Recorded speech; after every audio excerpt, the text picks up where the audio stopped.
Estamos en una tarde complicadísima, esta tarde del jueves 12 de marzo del año 2020. Ha sido una jornada extraordinariamente convulsa para el país.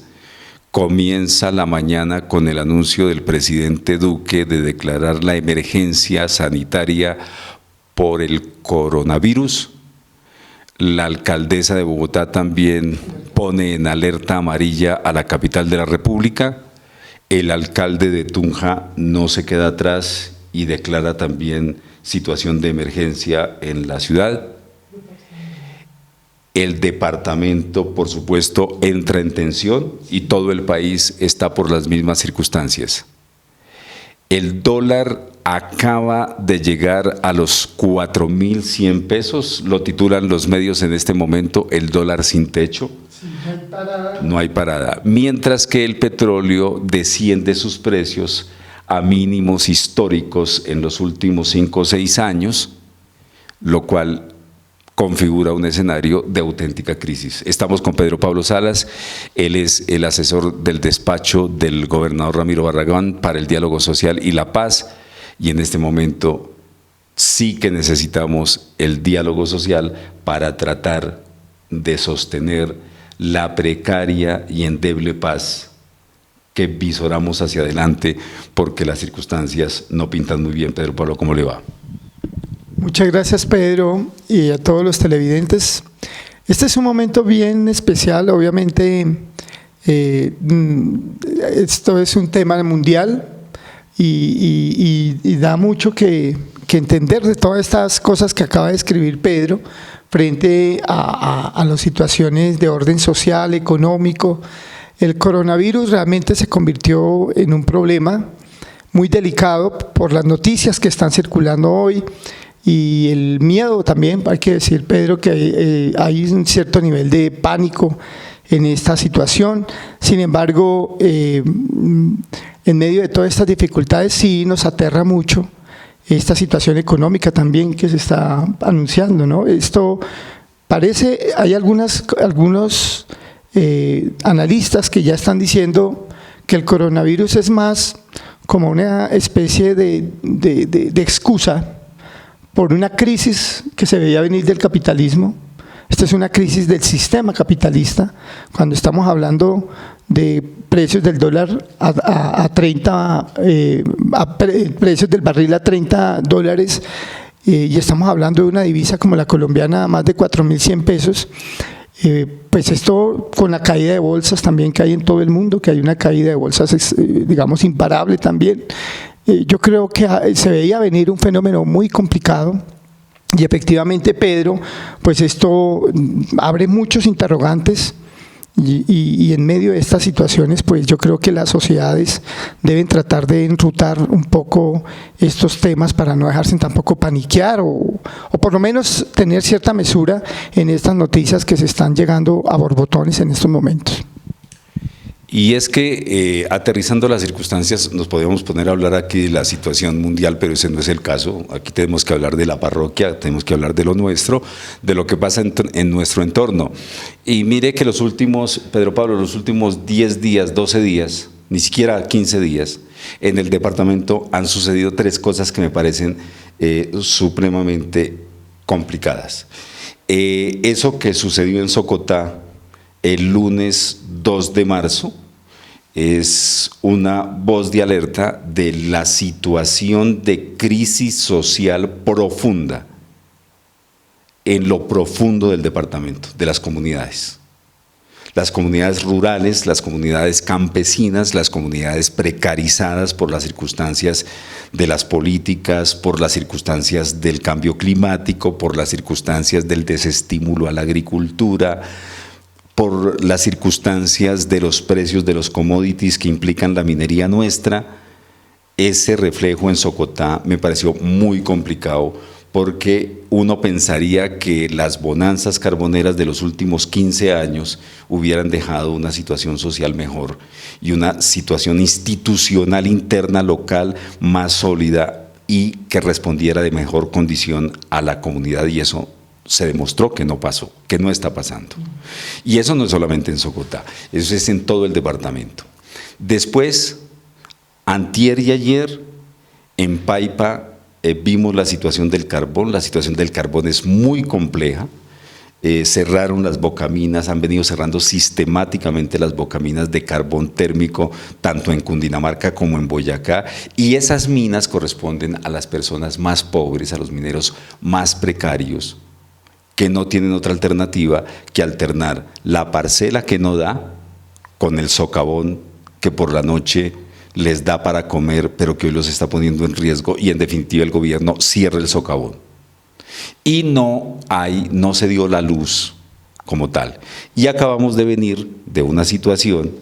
de la mañana donde hay una discusión álgida sobre el tema de la minería de las esmeraldas en el occidente del departamento, que también implica una profunda situación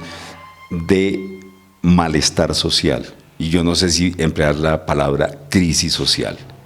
Y por si fuera poco, en estos últimos 15 o 20 días, la situación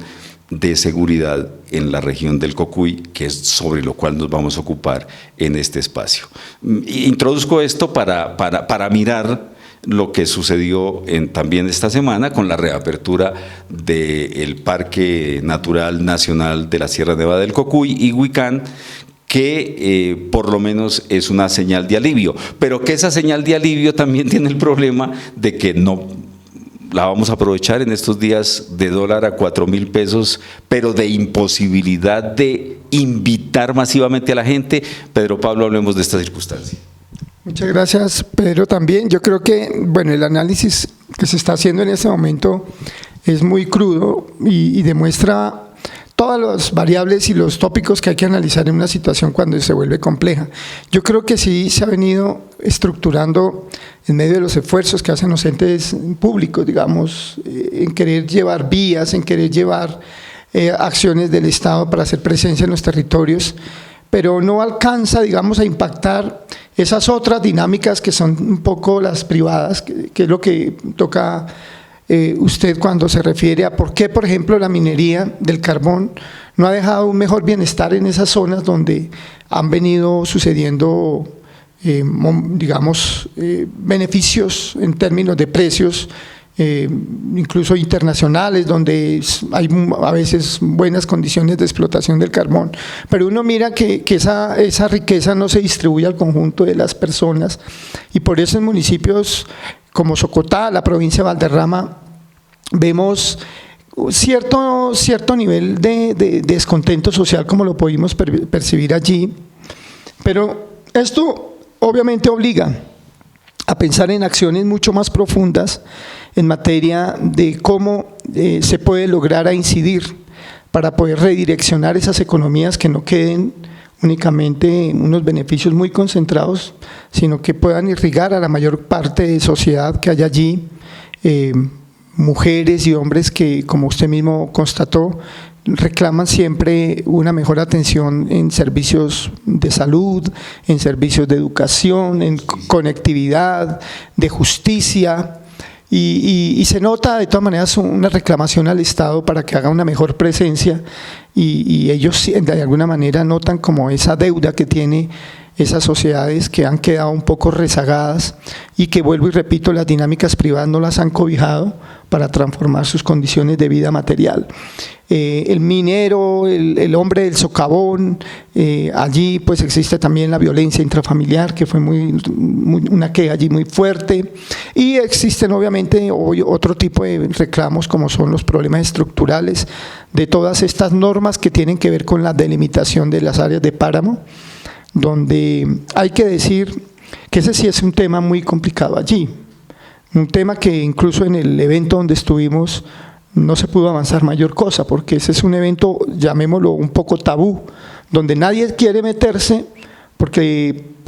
digamos hay como un acuerdo tácito de hagámonos pasito, pero eso no quiere decir que el problema no exista, o por lo menos que en ese momento no estén en riesgo los mayores ecosistemas que le van a garantizar el futuro a esa región, y es el agua. Nos da tristeza saber que hoy, por ejemplo, hay una laguna muy importante para esa comunidad de Socotá y de todos los alrededores, que es San Antonio, que es una fuente de agua que surge dentro de las mismas entrañas de la montaña, pero es en esas mismas entrañas de la montaña donde se está sacando el carbón, y hay allí un choque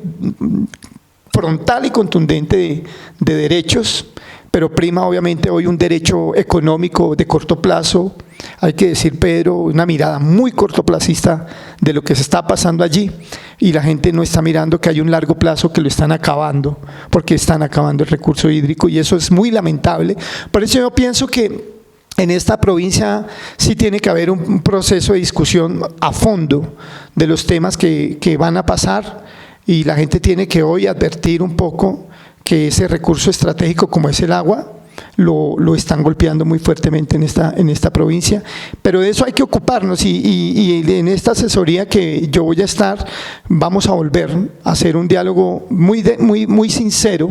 porque a la gente hay que decirle que pues el derecho a la sobrevivencia es muy importante, pero también tiene que haber el mismo derecho para esas mismas personas a dejarle un futuro a sus hijos, a sus familias, porque déjeme decirle que sin agua se acaba el futuro de esa región, y en eso hay que discutirlo. Y ahora sí caigamos en la nota, como decía Pacheco hace tantos años, caigamos en la nota, y la nota es la Sierra Nevada del Cocuy y lo que está pasando, que ese es otro frente con características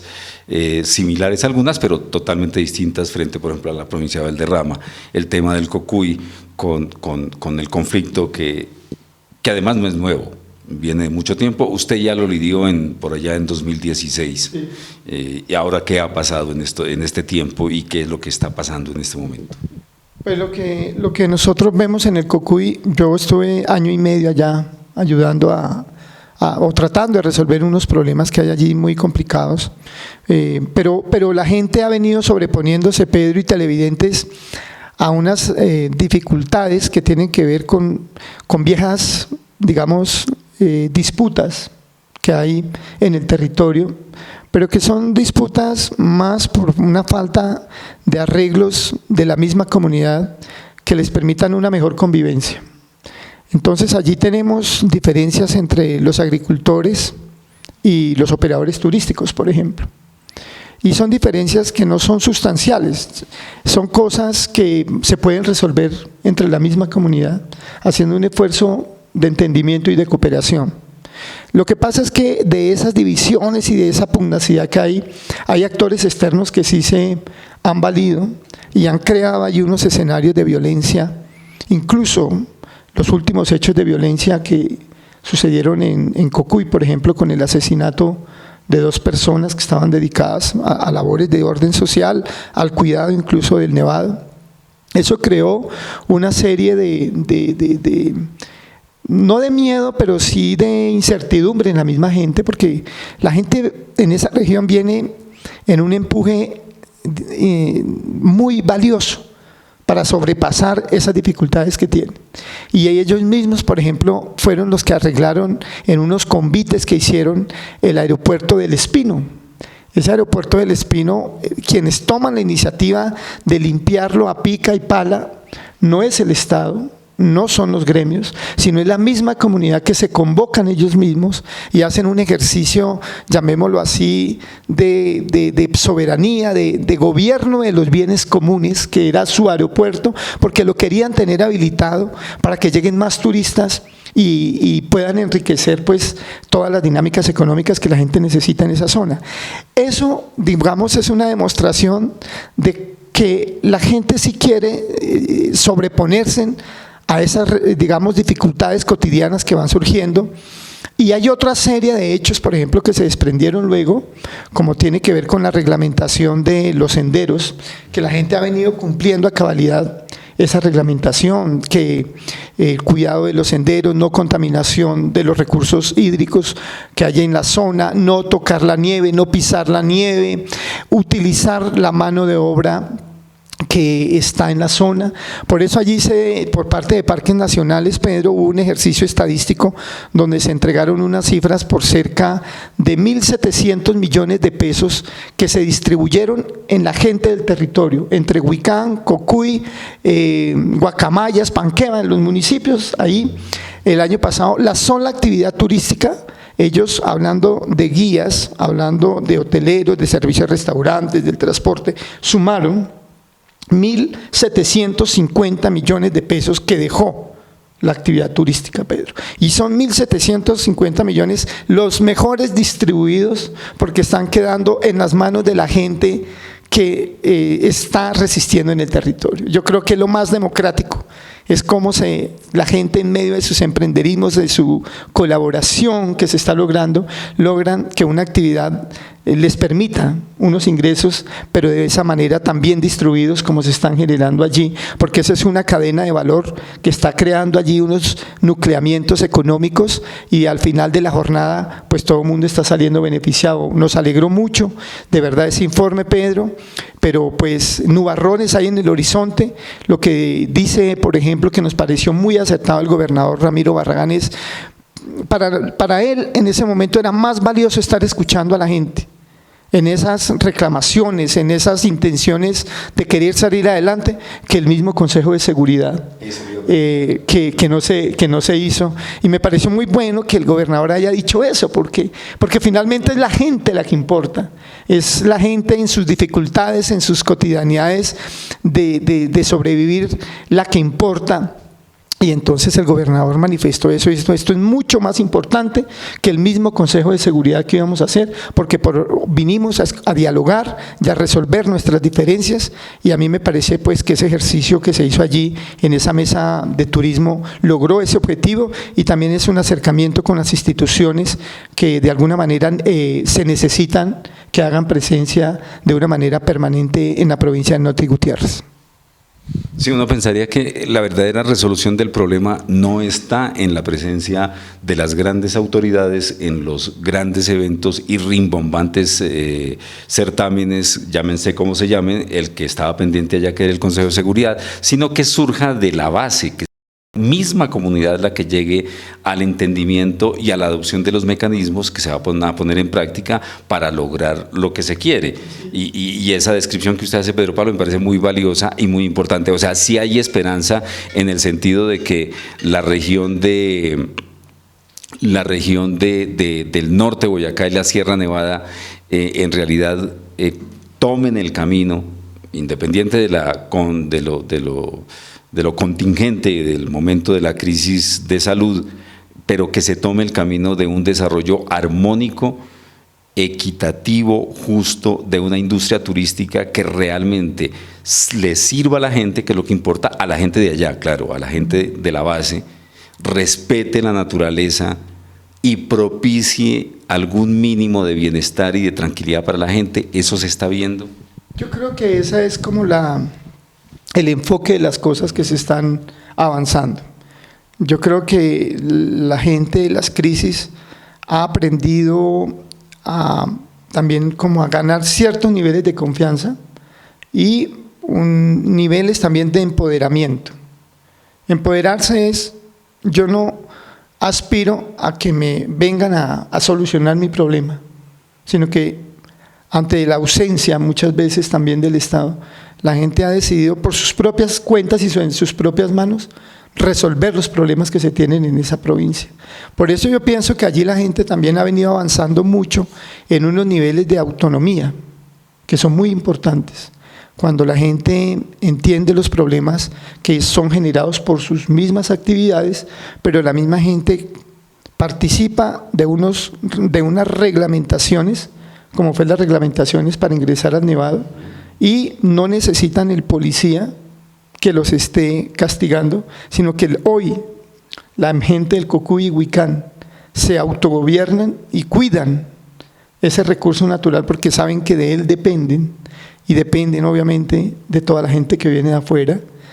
y ellos mismos analizan, este no es un recurso que nos pertenezca a nosotros. Estos ecosistemas son recursos que hoy le pertenecen a la humanidad y hay mucha gente interesada en venir a conocerlos. pero lo hacen en condiciones en que es compatible una actividad que anteriormente era depredadora, pero que gracias a esa sabia entendimiento, esa cognición del territorio, porque hay que decir que conocen hoy el territorio, saben que pueden hacer reglamentos que generen convivencia y sostenibilidad. Yo creo que esa es una inteligencia que se está presentando allí. Yo valoro mucho eso que vimos, y es cómo la gente, incluso en medio de los actores violentos, no se desmoraliza, no se desmotiva, sino que siguen adelante, y yo creo que eso no tiene reversa. Es muy importante el apoyo, es muy importante la seguridad, pero igual muchos líderes decían, no concebimos turismo, por ejemplo, con senderos militarizados. No es compatible, porque cualquiera se asusta. Entonces, hay que hacer otro tipo de inversión. El Estado tiene que hacer otro tipo de intervenciones, como este esfuerzo que hicieron por habilitar el aeropuerto del Espino, pero también hay que mejorar las vías, y obviamente que hay una necesidad de una fuerte presencia en mejoramiento de vivienda rural, porque hay mucha gente que quiere mezclar la actividad agropecuaria con la posada campesina, y eso es posible porque ese es un turismo vivencial, donde la gente no solamente le ofrece un producto, sino que también le ofrece una cosmovisión, es cómo vivimos nosotros y cómo podemos volvernos hoy mucho más humanos a la gente que viene de visita, porque es compartir con quienes están en los territorios sus propias vivencias. Y además, Pedro Pablo, porque ese aspecto último de la vivienda me parece muy interesante en el siguiente sentido. No acudimos al subsidio cuestionable de mejorar la vivienda o de hacer la vivienda, que se convierte en un vehículo de corrupción enorme, donde la plata no le llega al usuario final, al beneficiario final, sino que se queda en el camino.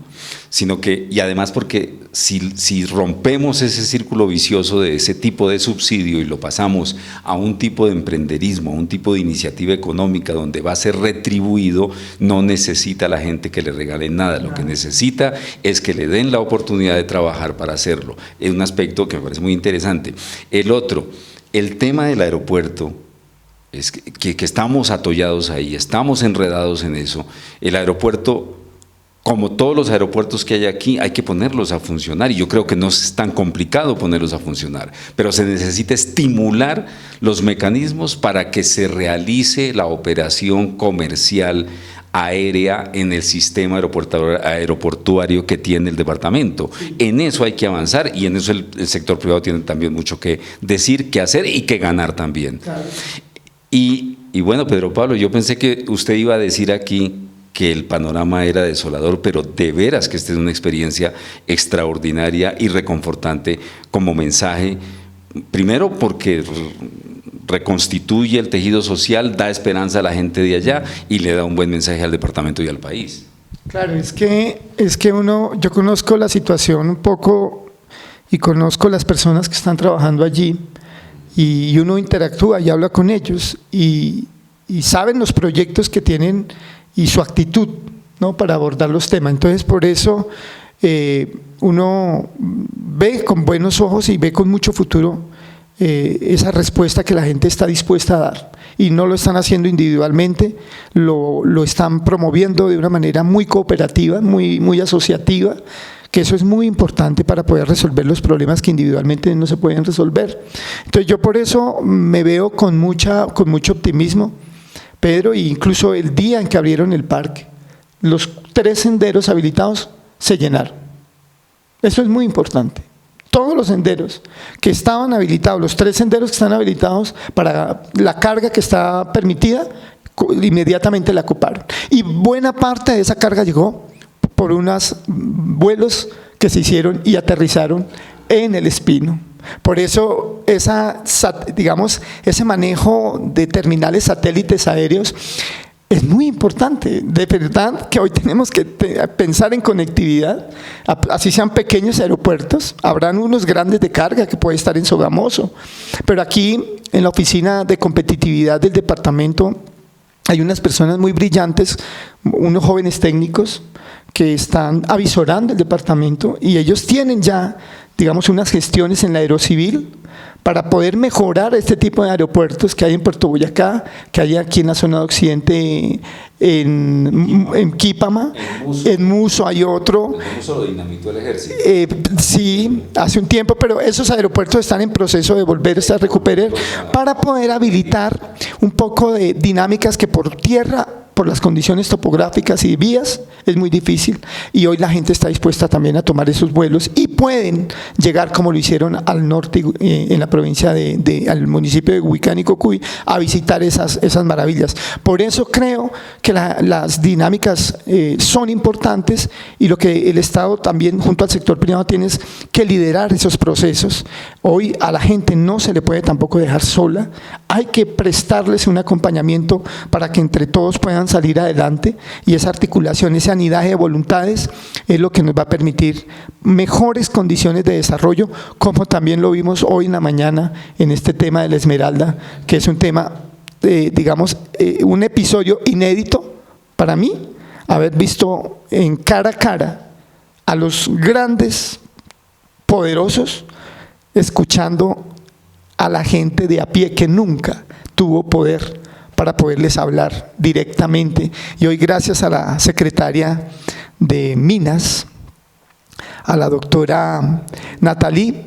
abrió este espacio, y esas son las cosas que a uno le sorprenden y que algo de modernidad nos está llegando, y es cómo es que las cargas se van equilibrando al fin para que en los territorios no mande, digamos, ese poder dictatorial ciego, sino que sea la misma gente la que hoy reclama derechos, y esa gente hoy fue la que escuchamos también en este encuentro en el tema de la mina Esmeralda, que es un episodio histórico, porque la verdad que yo nunca había visto un ejercicio tan de frente como se hizo el día de hoy. Sobre este último aspecto vamos a presentar ahora un trabajo muy interesante, que es las voces que hoy se manifestaron en ese encuentro, pero eso será mañana seguramente, en las próximas horas. Pero déjeme, Pedro Pablo, plantear una cuestión sobre el tema aeroportuario del departamento que me parece muy importante. Es fundamental que en este momento se sienten los alcaldes de Tunja, de Paipa y de Sogamoso y decidan cuál de los 3 aeropuertos comienza a operar ya. No se necesita ni que Funeme aquí se lagartee una foto con el del Aerocivil para venir y mostrarla aquí y hacer manzanilla, ni que el de Paipa haga lo mismo, ni que el de Sogamoso ande en la misma tónica. Necesitamos que por favor decidan operar desde uno de los 3 aeropuertos. Si los 3 se necesitan, pues entonces, pero eso lo dan los resultados económicos y de acción. No la ambición, no el capricho. En este momento necesitamos que se defina un aeropuerto aquí en el territorio de las 3 ciudades que opere y se ponga a funcionar en razón al circuito aeroportuario que tenemos en el departamento, que lo podemos operar sin ningún problema, sin ninguna dificultad. No necesitamos… Esas cosas eso ya no es. Esa es una cosa verídica y no es una utopía.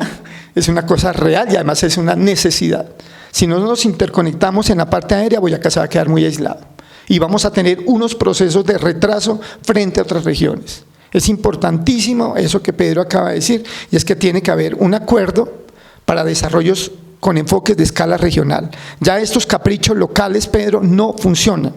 no sirven. Está demostrado que esto lo que genera es mayor atraso. Entonces aquí necesariamente las autoridades, donde existen algunos aeropuertos, digamos, de mediana capacidad, sí se van a tener que poner de acuerdo. La Aerocivil ya ha dado unos recursos para el aeropuerto de Paipa, cerca de 13.000 millones de pesos. Hay unos recursos también para Sogamoso.